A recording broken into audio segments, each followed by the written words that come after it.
কিন্তু ইউনূস সাহেব পুরা ফেল করেছেন। উনি 100% ফেল মারছেন। ওনার সাথীদেরকে উনি বিদেশে রক্ষা করতে পারেন নাই, ইসরাত রক্ষা করতে পারেন নাই। উনি 100% ফেল মারছেন। উনি বৈষম্য সৃষ্টি করেছেন। ইউনূস সাহেব বৈষম্য সৃষ্টি করেছেন। ওনার দরকার ছিল ওনার পরিষদ দিয়ে বিদেশে সফর করা।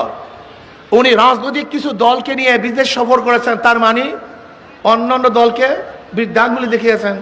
উনি বৈষম্য করেছেন। উনি এখন আর বৈষম্যহীন নয়, উনি নিরপেক্ষ নয়, উনি অনেক বড় শিক্ষিত, নোবেল প্রাইজ পেয়েছেন, নোবেল বিজয় হয়েছেন শান্তিতে। শান্তিতে বিজয় নোবেল প্রাইজ পেলেও রাষ্ট্রচালনায় উনি গোল আন্ডা পেয়েছেন, উনি জিরো পেয়েছেন। উনি নিরপেক্ষতা রক্ষা করতে পারেন নাই।